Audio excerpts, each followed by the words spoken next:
for tonight, Mr. Sakoni Prince.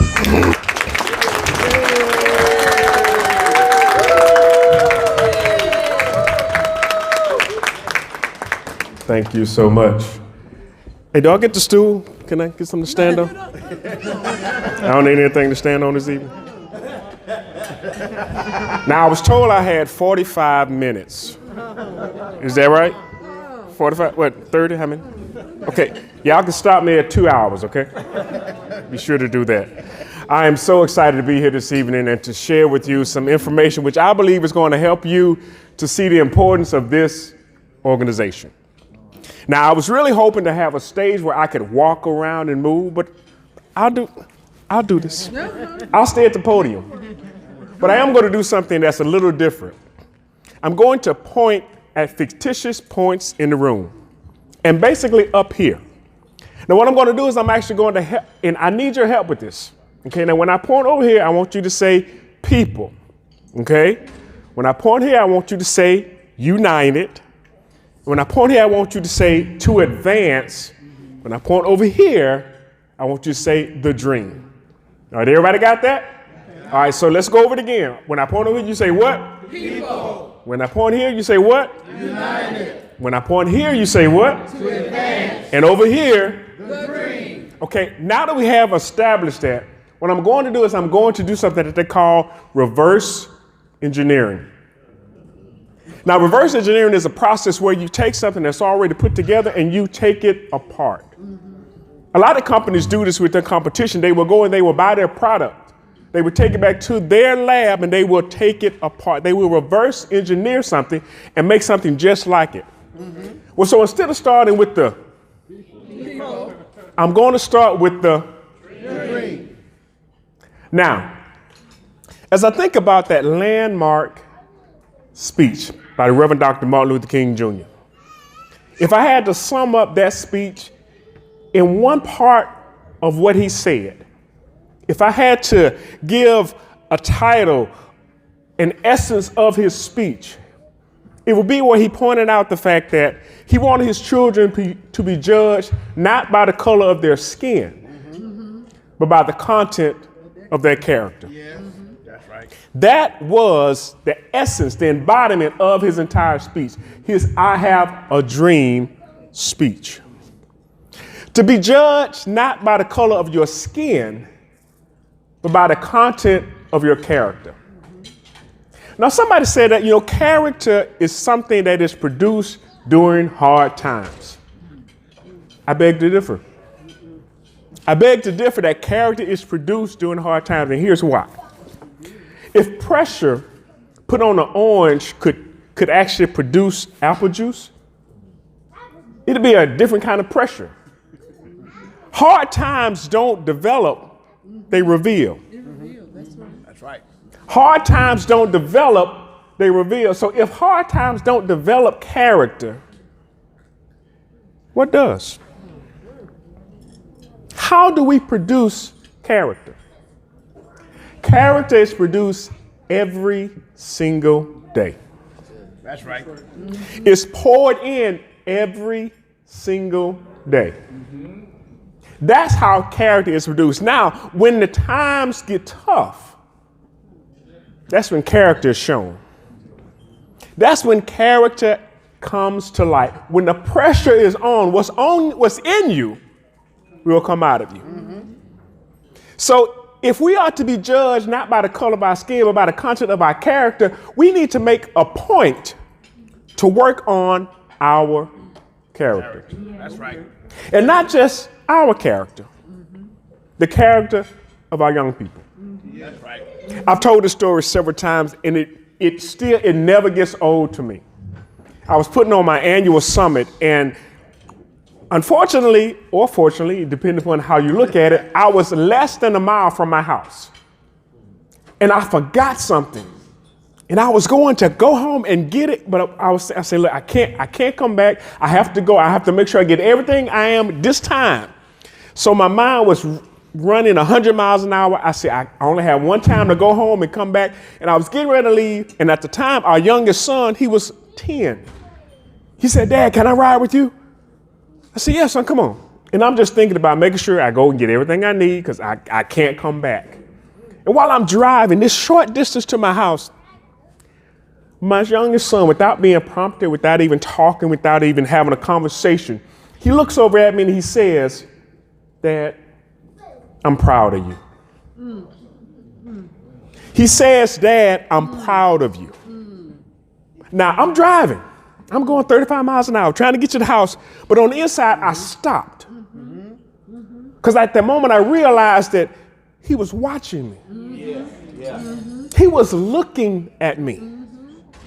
We can tell our children day in and day out, you can be anything you want to be, and you can. But when they look at us, do they see somebody who is modeling that? That's right. That's right. Do they see somebody who is going after their goals and their dreams? Do they see somebody who's making a difference? When they look at us, do they see that? Why do our children have to look on Instagram and Facebook and look in the movies and the magazines to see their heroes? Why can't they sit across the table from them? Why can't they have breakfast with their heroes? That's right. Why can't they have a conversation in a car going less than a mile from a hotel with their heroes? See, if we truly understood the impact that we have on our kids, we would make better decisions. That's right. If we truly understood the importance of us pouring into them, helping them to develop that character, we would take it a little more seriously. So now, Dr. King said that he wanted to make sure that his children were judged not by the color of their skin, but by the content of their character. That's important. It's important that we model that for our young people. That's right. So now, if that is the essence of the dream, if that is the dream in a nutshell, if that's the what? The dream. So now, what is this? To advance. Let's see, we going backwards. Reverse engineering to advance over. Okay. I mean, united over here to advance this here. So with that being said, so we have the dream. How do we advance it? How do we take it forward? Yeah. How do we move it beyond where we are right now? In order for that to happen, we have to be able to look to the future. That's right. We have to be able to look forward. We thank God for the history that we have. That's right. We appreciate that, but where are we going? All of us came here in vehicles that had a windshield that was bigger than the rearview mirror. That's right. Because you're not going in that direction. So being able to understand where you're heading is where you're focusing. When I first started driving on the interstate, I had the horrible habit, and most people do this too. If you're not paying attention, if you're looking in one direction, you'll start drifting that way. Yeah. I'm trying to read billboards and I'm changing lanes, not even knowing. I'm 16 years old on the interstate. I'm trying to read a billboard, but little do I know I'm going in another lane. Where your focus goes, you follow. So where are we focusing? Are we focusing on our past? Now we can learn from it for sure. But what kind of future do we want to have? What type of future do we want to see? You start your future today. You start building on it today. You start working on it today. You start encouraging those people who are coming behind you today. I was so excited when the young people came up. And just to hear them express their gratitude for being recognized. That's right, give them another hand. But that kind of encouragement there is going to help fuel them. They can in turn encourage other people. But don't let it stop with them. I want you to think about one person you can impact. Yeah. One young person you can motivate. One young person you can make a difference in life. Think about one person. And I want you to spend time doing just that. I know all of us are busy. We have a lot of things going on, and it's hard for us to get. But if you were to take the most precious commodity you have, which is time, Yes. you can call somebody. You can actually pick up the phone and call somebody. You may even just text them. Whatever you have to do in order to just let them know that you're thinking about them. Encourage them. Don't spend your life not recognizing the greatness that's in front of you. That's right. That's right. Our children oftentimes hear us criticize them for the things that they didn't do. That's right. And me and my wife, we kind of go around about this because most of the time when I chastise our children, it's when they're doing something right then. Yeah. I'm Yeah. one thing, if you really want to see me on the news,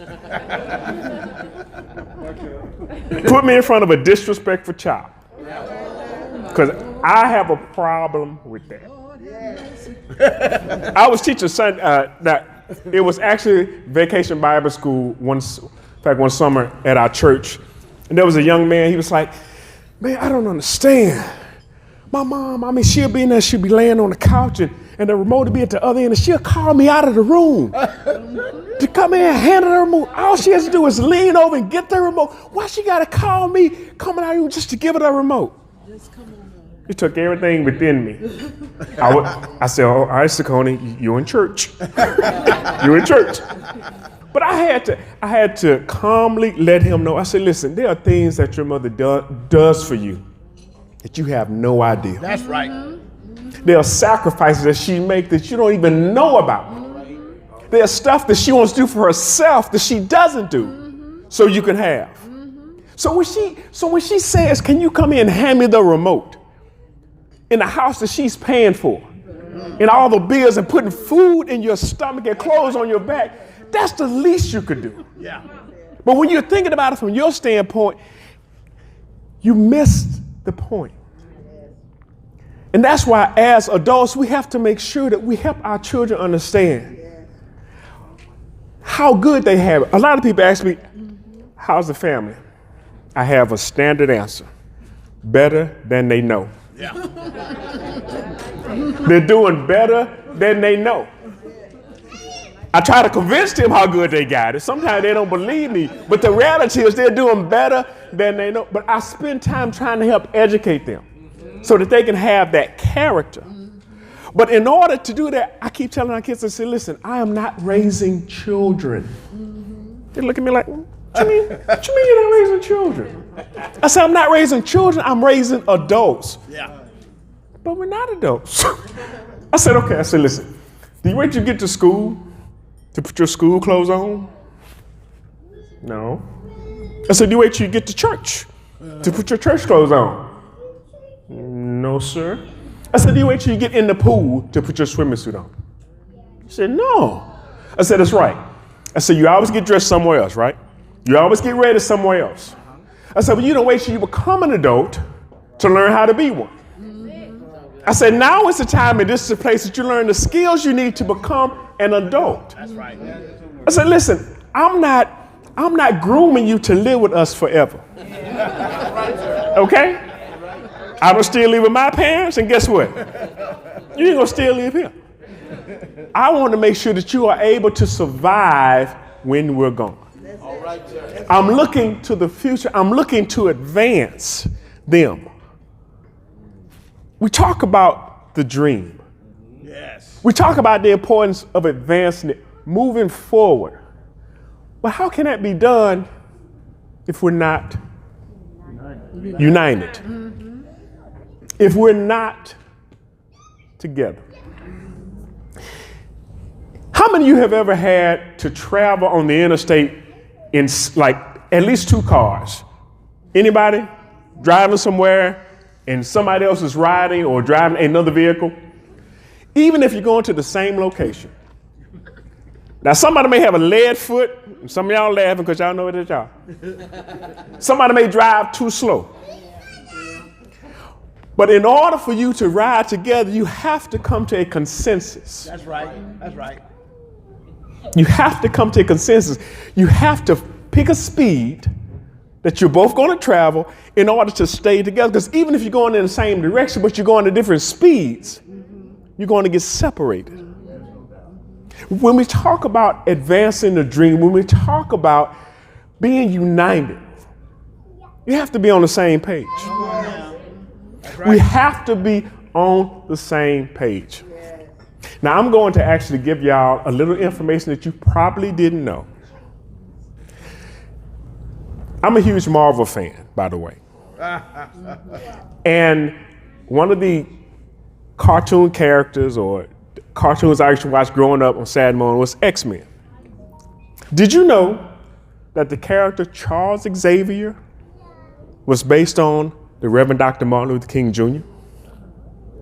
Did you know the character Magneto was based on Malcolm X? Did you know the struggle for mutant rights was based on what? The civil rights movement. Stan Lee, they made sure that they embodied what was going on in the real world, but they just did it in a fictitious way. So that's why Charles Xavier, he was nonviolent. He was trying to get everybody to work together. Magneto was the extremist. He was the one that was trying to take over the world. But in order for there to be that sort of unity, that sort of harmony, they had to come together. And even from real life, even into a cartoon, the same thing played out. The importance of unity. In order for us to be able to make a difference in the world in which we live, we have to come together. That's right. That's right. We have to come together. All right, now I'm going to start with my notes. But I will say this, that I remember, and I'm definitely not getting political, but I do remember that there was this viral video by Reverend Stan Blaine, a Detroit pastor. He was being interviewed because they were doing a recount for the election. And here's what he said. We are not deterred. The black vote in Detroit is higher than it's ever been. And we are determined, we will determine the outcome.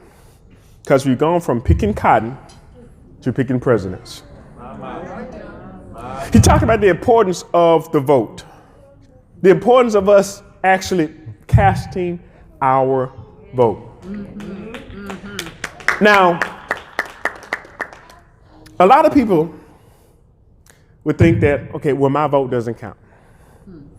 Well, this past election proved that wrong. It does count. That's right.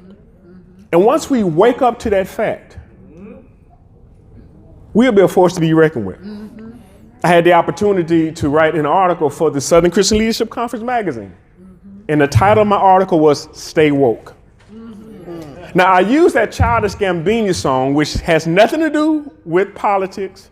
It has nothing to do with anything political, but the lyrics in it pointed to the fact about staying woke. Once you understand the impact you can make, don't fall asleep to it. Don't fall asleep to it. We have an opportunity to actually continue to forge a future that we want to live in, a world that we want to be a part of. We have a chance and an opportunity to do just that, but we have to make sure we don't drop the ball.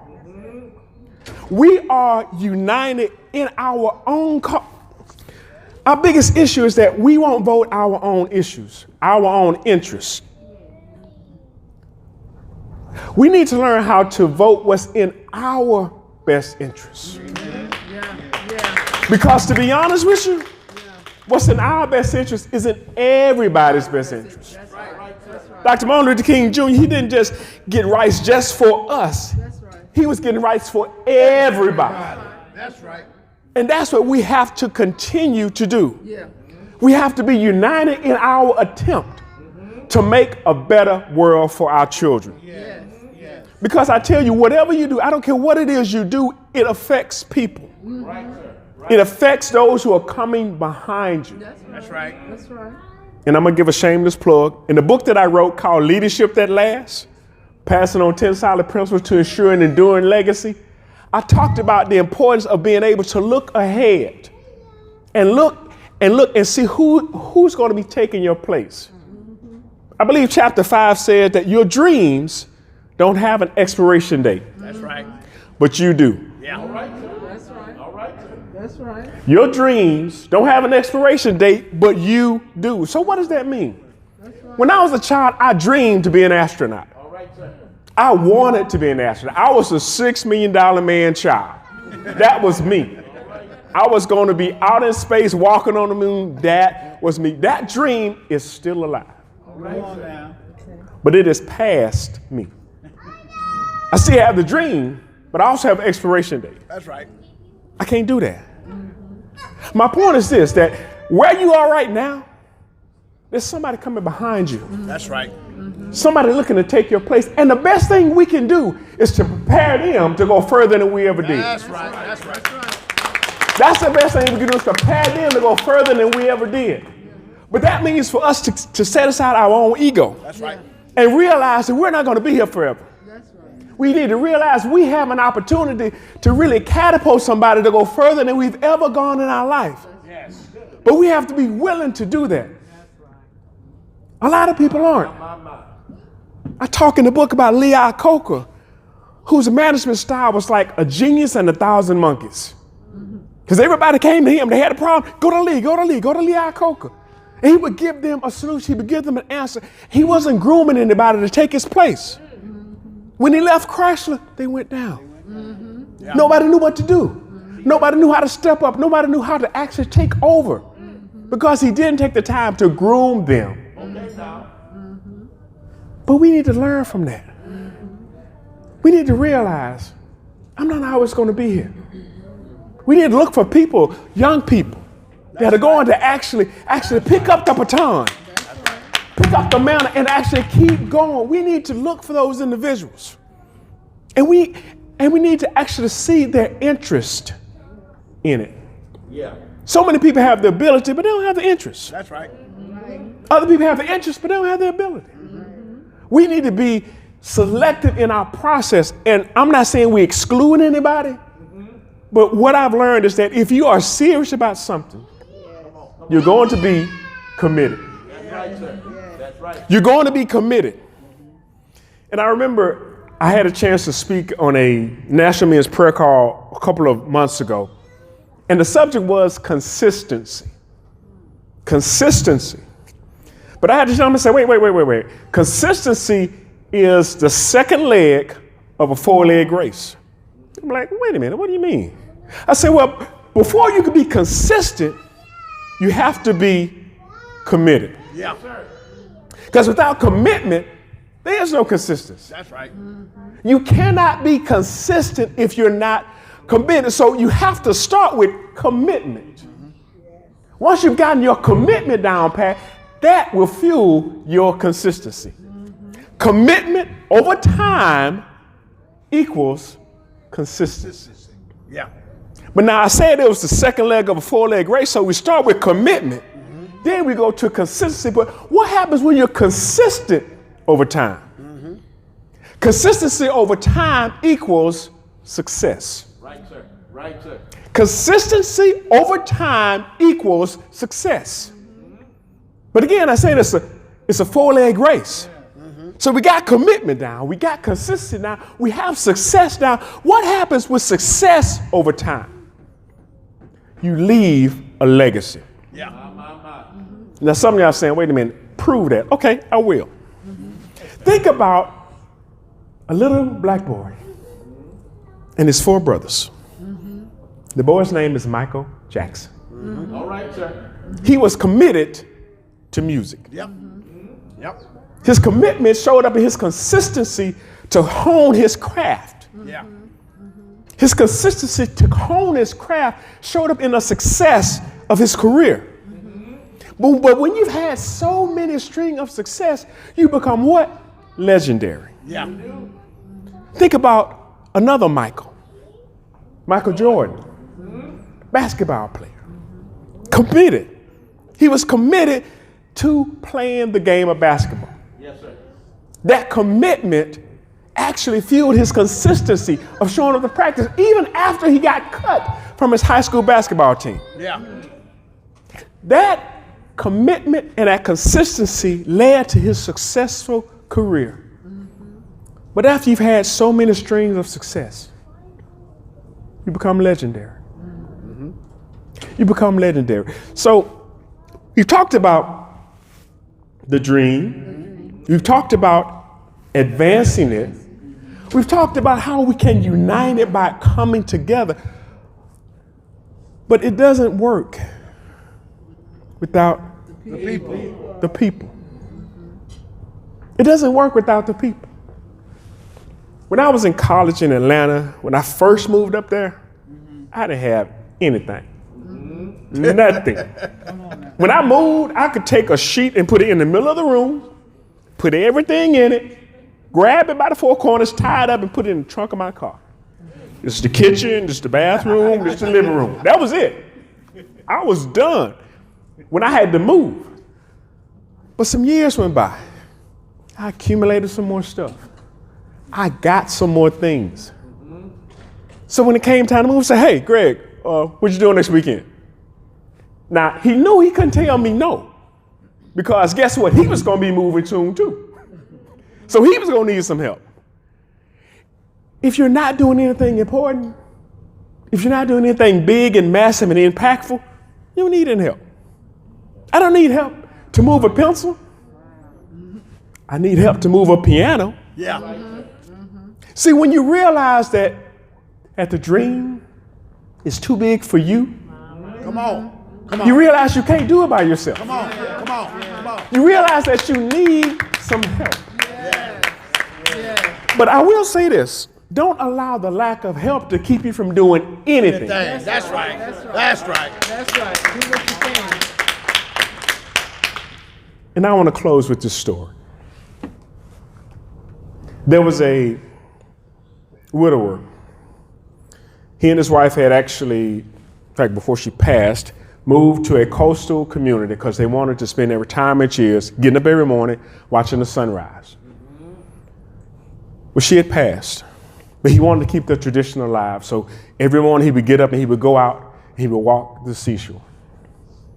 One night there was a huge tidal wave that washed up thousands of starfish onto the seashore. And like clockwork, he got up early in the morning, he walked out, and he looked, and as far as his eye could see, nothing but starfish on the seashore. So he did what any reasonable person would do. He stooped down, picked up starfish, threw it in the water. He stooped down, picked up another starfish, and threw it in the water. And he kept repeating this process over and over again. There happened to be a young married couple. They just got married. It was their honeymoon, and they wanted to spend their first day as a married couple watching the sunrise. They were in the same community. They got up that morning, and they walked out on the sea. And in the distance, they walked out on the seashore, and in the distance, they saw this figure doing this repetitive motion, stooping down, picking up starfish, throwing it in the ocean. They saw the same thing he saw. They walked up to him and they said, what kind of difference are you making with all of these starfish laying here on the seashore? The man looked at them. He stooped down, picked up another one, and threw it in the sea. He said, I made a difference to that one. Yeah. So many of us, we look at our situation, it's like, it's hopeless. Yeah. It's too much. Yeah. There's nothing I can do. So do you not do anything? That's right. Or do you just pick one person, one young person that you can impact, that you can make a difference on? Somebody that looks up to you. You will be surprised who's watching you. That's right. You will be surprised who's looking up to you. You will be surprised who hasn't quit because of you. Don't take your impact lightly. Don't take the things that you do. They have significance. They can make a difference. And don't put yourself in a position to where you don't see that. I know we look at other people and a lot of stuff that they've accomplished. And that's good and that's great. But what difference can we make? What difference can we, how can we affect the people? How can we impact the people? How can we encourage the people? We live in a world that spends its time tearing so many people down. Yeah. I shared this on somebody's post. There are 3 types of people you don't forget. The person that got you in trouble, the person that left you in trouble, and the person that helped you in trouble. All 3 of those things have an emotion tied to them. I'm gonna throw this in for free and I'm gonna be through. This one here is on the house. If you want to become unforgettable, you have to develop a positive experience with somebody. That's right. There has to be an emotion tied to it. There's a street not too far from here. Every time I drive through that intersection, I remember a car accident that I was in. I remember a guy going the wrong way down the one-way street and T-boned the car that I had just bought from my dad. A 1991 Cadillac Fleetwood. Cream color with a burgundy interior. And he bent the frame on the car. Every time I go to that intersection, I think about that accident. Now, I drive all over Mobile, across it. I've gone a whole lot of places, but that intersection right there, because of the emotion that's tied to it, every time I go through it, I think about that accident. Think about the emotion that you invoke in somebody's life. Think about the impact you have in somebody's life. Think about what type of feeling they get from you. This is how you become unforgettable. When you encourage somebody, when you help somebody in a hard and difficult time, when you are there for somebody when no one else is, that's how you become unforgettable. We can make a difference in this world if we focus on changing not just ourselves, but the people around us. Everybody isn't always up. Sometimes you are down and you need somebody to pick you up. But if you've never sown any seeds of that, it's hard for you to ask for help if you've never helped anybody. That's right.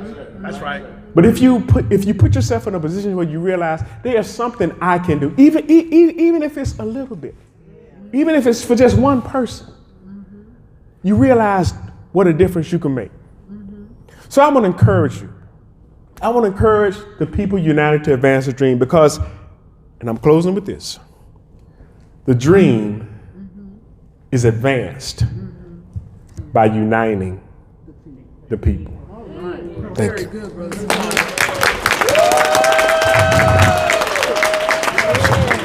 God bless you.